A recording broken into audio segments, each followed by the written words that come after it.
बिस्मिल्लाहिर्रहमानिर्रहीम नहमदुहु व नुसल्ली अला रसूलिहिल करीम अम्मा बाद फ़अऊज़ु बिल्लाहि मिनश्शैतानिर्रजीम बिस्मिल्लाहिर्रहमानिर्रहीम वल फ़ज्रि व लयालिन अश्र सदक़ल्लाहुल अज़ीम। अल्लाहुम्मा सल्लि अला सय्यिदिना मुहम्मदिन व अला आलि सय्यिदिना मुहम्मदिन व बारिक व सल्लिम। एक बार आप सब भी बारगाह रिसालत में दुरूद व सलाम का नजराना पेश फरमाएँ। अल्लाहुम्मा सल्लि अला सय्यिदिना मुहम्मदिन व अला आलि सय्यिदिना मुहम्मदिन व बारिक व सल्लिम। बुज़ुर्गान मोहतरम और मेरे दीनी भाइयों, अल्लाह रब्बुल इज़्ज़त ने हमको ज़िलहिज्जा के ये 10 दिन अता फ़रमाए कि जिनमें से अल्लाह रब्बुल इज़्ज़त ने हमें जो ये 10 दिन अता फ़रमाए, इनमें से आधे दिन गुज़र चुके हैं। आज 6 ज़िलहिज्जा है। अल्लाह रब्बुल इज़्ज़त ने इन दिनों को एक फ़जीलत और मकाम अता फ़रमाया और इनको हदीस में दुनिया के सबसे बेहतरीन दिन कहा गया कि ये सबसे बेहतरीन दिन है। और एक जगह तो ये फ़रमाया गया कि रमज़ानुल मुबारक के आखिर अशरे की ताक़रातें वो सबसे बेहतर और ज़िलहिज्जा के इब्तिदाई 10 दिन ये सबसे बेहतर, रमज़ानुल मुबारक से भी बेहतर इनको करार दिया गया। तो इसलिए हमें इन दिनों की ज़्यादा से ज़्यादा कदर करने की ज़रूरत है और इनमें अल्लाह ताला हमसे क्या चाहते हैं, इंसानों को और मुसलमानों को इनमें से कौन से अमाल करने चाहिए जो अल्लाह ताला को पसंदीदा है, जिनसे अल्लाह ताला बंदों से प्यार फरमाए और बंदा अल्लाह ताला को पसंद आ जाए। तो एक तो सबसे पहला अमल ये है कि इसमें अल्लाह रब्बुल इज़्ज़त ने जो बहुत सारे ऐसे अमाल रखे जो साल के और दिनों में नहीं कर सकते, जैसा कि तकबीर तशरीक़ है, हज है, कुर्बानी है, तो ये साल के और दिनों में अदा नहीं कर सकते। तो इसलिए इन दिनों में जो अमाल इंसानों को और मुसलमानों को करने चाहिए, उनमें सबसे पहला अमल ये है कि इन 10 दिनों को अल्लाह ताला ने रोज़े के लिए बेहतरीन करार दिया है और ये कहा गया कि एक दिन का एक रोज़ा एक साल के रोज़े के बराबर है। गोया कि अगर किसी ने 9 दिन के इब्तिदाई रोज़े रख लिए, चूँकि 10वें दिन तो बकरीद हो जाती है और शरीयत में और दीन में, इस्लाम में ये 5 रोज़े, बकरीद का, ईद का और बकरीद के बाद 2 दिन और, तो ये रोज़े हराम करार दे दिए गए हैं। तो ये बकरीद का दिन तो हम रोज़ा नहीं रख सकते। इससे पहले 9 दिन के अगर हम रोज़ा रखेंगे, गोया कि हमने 9 साल के रोज़े रखे। तो इसलिए मेरे मोहतरम बुज़ुर्गों और दोस्तों, हमें इन दिनों की कदर करनी चाहिए और हमसे जितना हो सके रोज़ा रखना चाहिए। अगर हम 10 दिन का रोज़ा नहीं रख सकते, बिलखुसूस अरफे के दिन का तो रोज़ा रखें। अरफे का दिन जो बकरीद से एक दिन पहले का होता है, जिसमें हज का सबसे बड़ा रुकन वकूफ़ अरफा अदा किया जाता है, तो इसलिए उस दिन का तो ख़ास तौर से तमाम करें। वाजिब नहीं है, ज़रूरी नहीं है, लेकिन अगर हम रखेंगे तो इसमें हमारा फ़ायदा है और इसमें सवाब इतना ज़्यादा बढ़ा दिया गया कि एक साल के रोज़े के बराबर करार दे दिया गया। और अरफे के दिन के बारे में तो ये कहा गया कि एक साल के रोज़े अगले ये अगर एक दिन का रोज़ा रख लिया अरफे के दिन का, तो ये एक साल के पहले के गुनाहों को मिटाएगा और एक साल के बाद के गुनाहों को मिटाने का ज़रिया बनेगा। तो इसलिए पहला काम, हम अरफे के दिन का हो सके तो हम पूरे 9 के 9 रोज़े रखने की कोशिश करें। और अगर हम 9 रोज़े नहीं रख सकते तो अल्लाह ताला से तौफीक की दुआ मांगे कि हम ख़ास तौर से अरफे के दिन का तो रोज़ा रख लें। ये पहला काम है कि हम रोज़ा रखने की कोशिश करें। दूसरा काम इसमें यह है तकबीरात तशरीक़, जो 9वीं ज़िलहिज्जा की फ़जर से शुरू होगी और 13वीं ज़िलहिज्जा की असर तक पढ़ी जाएगी। और इसका पढ़ना मर्दों पर ज़ोर से वाजिब है और औरतों पर आहिस्ता से ज़रूरी है इसका पढ़ना। लेकिन इसका वजूब वो 9वीं ज़िलहिज्जा की फ़जर से होगा, लेकिन यकुम ज़िलहिज्जा से, पहली ज़िलहिज्जा से, ज़िलहिज्जा के इब्तिदाई दिन से ही, पहले दिन से ही इनका विर्द रखना और इनका पढ़ना, इसको मुस्तहब करार दिया गया। और अल्लाह ताला को चूँकि इन दिनों में अल्लाह की तकबीर और तामीद और तालीर, अल्लाह की बड़ाई, उसकी किबरियाई, ये अल्लाह ताला को बहुत पसंद है। क्योंकि अल्लाह की बड़ाई के, अल्लाह के ऐलाम के और अल्लाह की किबरियाई के दिन है, तो इसलिए इनमें तकबीरात तशरीक़ का एहतमाम करें। और 9 ज़िलहिज्जा से तो चूँकि इनका वजूब है, इनको पढ़ना ज़रूरी है और इनको कहा गया कि इनको बुलंद आवाज़ से पढ़े। वैसा तो दुआ में और आदो वज़ाइफ में आहिस्तगी को और खुफिया आजिज़ी के साथ इसको बेहतर करार दिया गया। लेकिन जब अल्लाह ताला किसी अमल को ये कहे कि इसको ऐसा करना है तो फिर उसको ऐसा ही करना चाहिए जैसा कि इन तकबीरात तशरीक़ को कहा गया कि इनको बुलंद आवाज़ से पढ़े। तो इसलिए इनको बुलंद आवाज़ से हमें पढ़ना चाहिए और इनको पहली ज़िल-हिज्जा से ही, चूँकि अब 4-5 रोज़ गुज़र चुके हैं, तो अभी से ही उठते बैठते इनका ख़ास विर्द रखे, चूँकि इनमें अल्लाह ताला की बड़ाई और अल्लाह के लिए इसमें तकबीर भी आ गई, अल्लाहु अकबर, इसको तकबीर कहा जाता है। और ला इलाहा इल्लल्लाहु अल्लाहु अकबर, ला इलाहा इल्लल्लाह ये तहलील, कलमा तय्यबा ला इलाहा इल्लल्लाह इसको तहलील कहा जाता है, इसमें कलमा तय्यबा भी आ गया। और तहमीद के लिए और तस्बीह के लिए इसको बुजुर्गान दीन ने फरमाया कि तीसरा कलमा उसका विर्द रखे, सुब्हान अल्लाह वल्हम्दुलिल्लाह वला इलाहा इल्लल्लाहु अल्लाहु अकबर। ये तीसरा कलमा ये पूरा ही आप इसको शामिल कर ले आगे, वला हौला वला कुव्वता इल्ला बिल्लाहिल अलिय्यिल अज़ीम। इसका तो ख़ास तौर से हदीस में ज़िक्र है कि जन्नत के ख़जानों में से एक बेहतरीन अमल है, तो इसलिए इसका भी ख़ास तौर से तमाम रखे और इसको भी अपने अमल में लाए। इसको पूरा ये तीसरा कलमा पूरा पढ़े, चलते फिरते हमारे अकाबिर बुजुर्गान दीन और हमारे कोई ज़्यादा दूर और सहाबा के दौर में जाने की ज़रूरत नहीं है। हमारे इस गए गुजरे हुए दौर में ऐसे ऐसे आपको मिल जाएंगे कि वो दिन भर में कई कई हज़ार मरतबा कलमा तय्यबा तहलील का विर्द रखते हैं, तीसरा कलमा पढ़ते हैं। तो इसलिए अगर आदमी हिम्मत करे, मेहनत करे और कोशिश करे तो उसके लिए दीन का इन सब बातों पर, दीन की इन सब बातों पर अमल करना मुश्किल नहीं है। तो इसलिए तीसरा कलमे का भी विर्द रखे, पहले कलमे का भी विर्द रखे और ये तकबीर तशरीक जो 9 ज़िल-हिज्जा से ज़रूरी हो जाएगा इसका पढ़ना, लेकिन पहली ज़िल-हिज्जा से यानी इब्तिदाई 10 दिनों में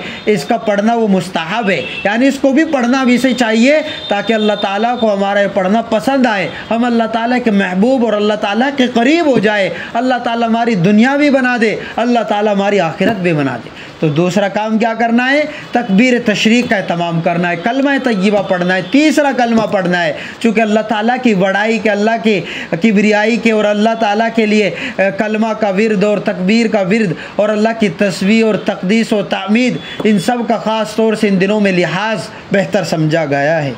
और चौथी चीज़ ये कि इन दिनों में सदक़े का एहतमाम करें, यानी आप सदका पेशेवर जो भिखारी और जो जिन्होंने अपना बिजनेस बना रखा है उनको देने से बचे, क्योंकि ये भी मसला है कि अगर कोई आदमी ज़रूरतमंद नहीं है, उसके पास सब चीज़ मौजूद है, इसके बावजूद भी वो लोगों से सवाल करता है और लोगों से सवाल करना और मांगना उसने अपनी आदत और अपना शेवा बना लिया है, तो उसका ये मांगना उसके लिए आराम है, क्योंकि उसके पास सब कुछ है। मजबूरी में आदमी अगर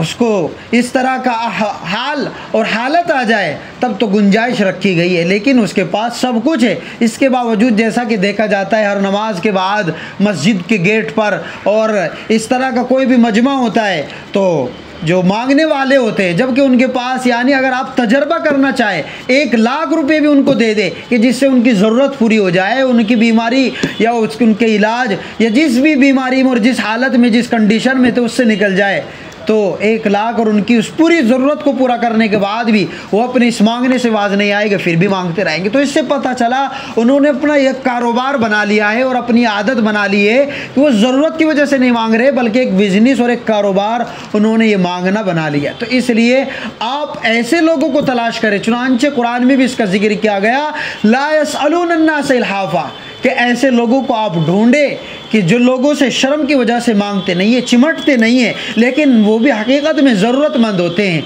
आप अपनी गली महल्ले में, चूँकि वो शर्म के मारे मांगते हुए नज़र नहीं आएंगे, लेकिन उनको ज़रूरत होगी, उनके अपने बच्चों की फ़ीस अदा करनी होगी, उनके घर में कोई बीमार होगा, लेकिन उनके पास वसाइल नहीं है, पैसे नहीं है और शर्म के मारे वो किसी के सामने दस्ते सवाल दराज भी नहीं कर सकते, मांग नहीं सकते, हाथ नहीं फैला सकते। इसलिए ऐसे लोगों को ढूंढे, हमारी जिम्मेदारी है कि ऐसे लोगों तक हमारी इमदाद, हमारा सदका और खैरात पहुँचे। ऐसे लोगों को अगर खाने की ज़रूरत है उनके लिए खाने का बंदोबस्त करें, और ऐसे बच्चों की अगर फ़ीस, चूँकि आज के दौर में स्कूल की फ़ीस इतनी ज़्यादा हो गई और इतनी महंगी हो गई कि उसका तसव्वुर भी बहुत मुश्किल हो गया। तो इसलिए ऐसे बच्चों की, चूँकि अब देखा जा रहा है कि बहुत से ऐसे बच्चे कि जिनके घर वाले उनकी फ़ीस का इंतज़ाम नहीं कर सकते, उनको शुरू से ही किसी न किसी कारखाने में, किसी न किसी दुकान पर, फैक्ट्री में लगा दे रहे हैं। तो इसलिए इससे उनका कितना बड़ा नुकसान हो रहा है कि वो सीख नहीं पाते ज़िंदगी कैसे गुजारनी, अपना फ्यूचर कैसे बनाना है। वो शुरू से ही एक मज़दूर और एक कमतर उनकी एक सोच रहती है। तो इसलिए ऐसे बच्चों को भी, चूँकि वो भी हमारे ही बच्चे हैं, वो भी मुसलमानों के बच्चे हैं, तो इसमें सवाब होगा कि अपनी मुस्लिम कम्युनिटी, मुस्लिम सोसाइटी, मुस्लिम समाज, उसको बढ़ोतरी मिलेगी। चूँकि हमारी ये कौम, हमारा ये मुस्लिम मुआशरा, ये एजुकेशन में, तालीम में, चाहे वो दुनिया की तालीम हो और चाहे वो दीन की तालीम हो, उखरवी तालीम हो, दोनों में ही पीछे, जबकि हमें दोनों को ही साथ लेकर चलना पड़ेगा। सिर्फ दुनिया की तालीम ले तो इससे आपकी आखिरत बिगड़ जाएगी, जो कि हमेशा हमेशा की ज़िंदगी, आखिरत की ज़िंदगी है। इसको हमें यकीन बनाना पड़ेगा कि असल ज़िंदगी वो आखिरत की ज़िंदगी है। लेकिन हमें दुनिया भी बेहतर बनानी पड़ेगी, चूँकि दुनिया, अगर आदमी दुनिया में ऐसे ही रहेगा तो वो अच्छी सी ज़िंदगी और इज़्ज़त के साथ, वक़ार के साथ और ख़ुद गर्जी के साथ वो नहीं गुजार सकेगा। वो दूसरों की जेब पर निगाह रखेगा, दूसरों के सामान पर निगाह रखेगा, और जब उसके पास सब कुछ होगा तो वो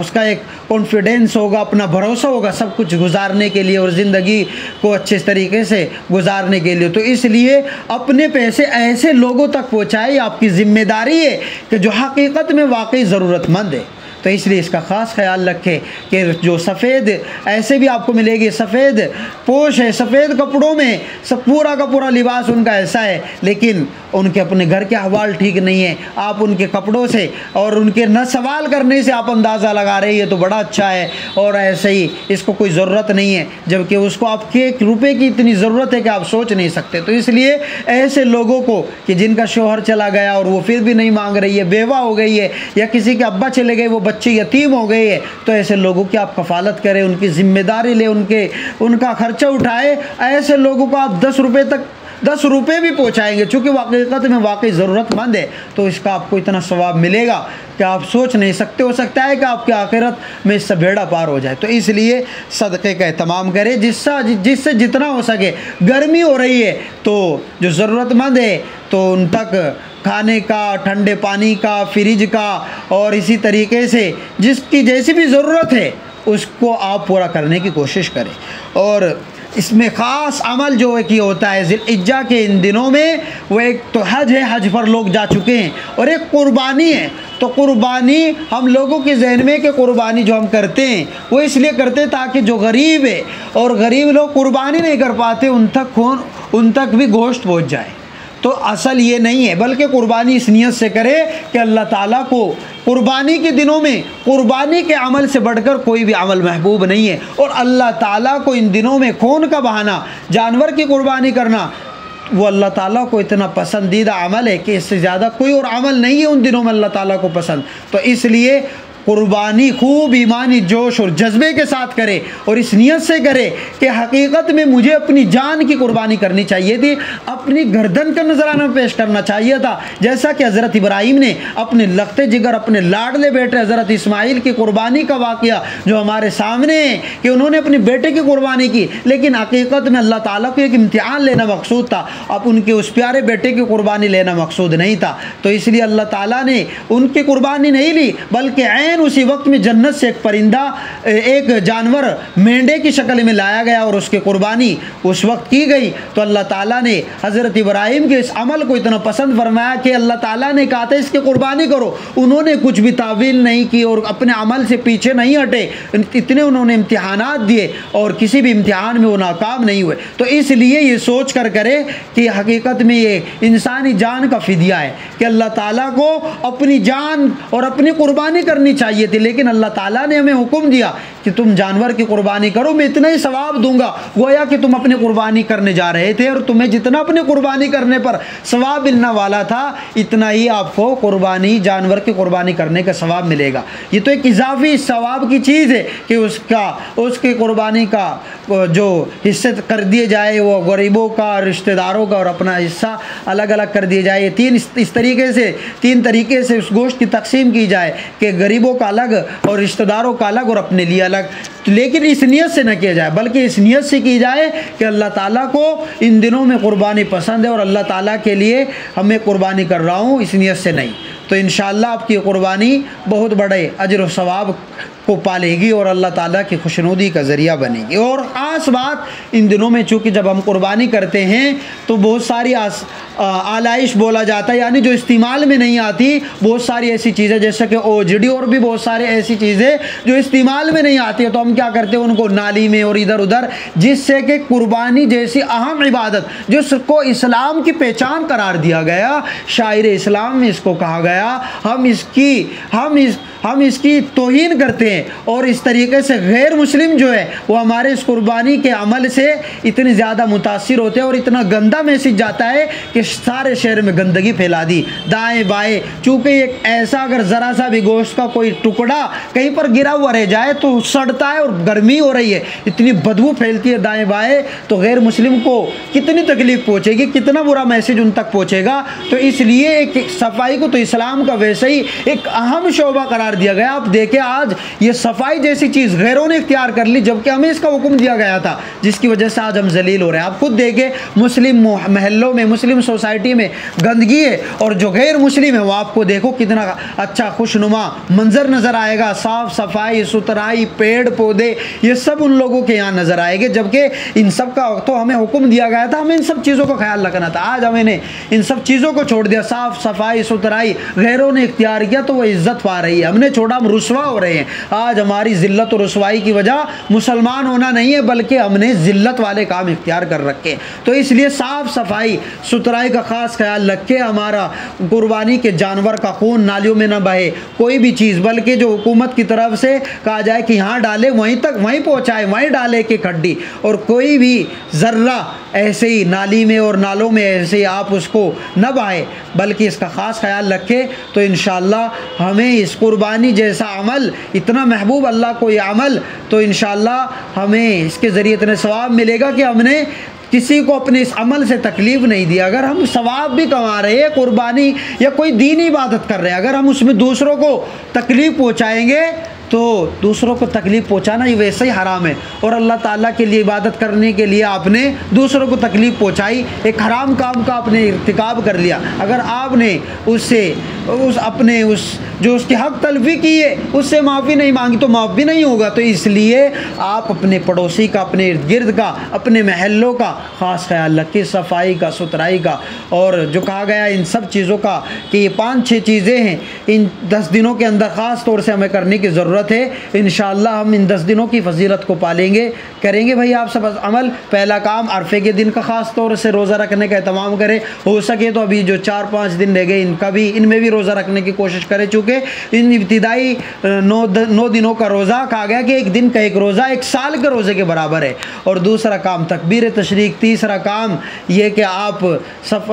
अल्लाह ताला के लिए बड़ाई और उसकी किबरियाई, तो कलमे का विर्द रखें, तीसरे कलमे का विर्द रखें, और एक अमल ये कि कुर्बानी। तो इन सब चीज़ों का आप ख़ास ख्याल रखें। इंशाअल्लाह आप इन दिनों में जो अल्लाह ताला ने फजीलत रखी, और कहा गया कि रमज़ानुल मुबारक के दिनों से भी, रमज़ानुल मुबारक के आखिर अशरे की ताक रातें चुके उनमें लैलतुल क़द्र के होने का ज़्यादा से ज़्यादा इम्कान है, तो इसलिए वो सबसे बेहतर है। और दिन ये ज़िलहिज्जा के इब्तिदाई 10 दिन इनको करार दिया गया, चूँकि इसमें अरफा है, आज के 5 दिन वो सब इन्हीं में ही है, तो इसलिए इनका ख़ास ख्याल रखें। अल्लाह ताला मुझे भी आपको भी इन सब बातों पर अमल करने की तौफ़ीक़ अता फ़रमाए। आमीन। व आखिरु दावाना अनिल हम्दुलिल्लाहि रब्बिल आलमीन।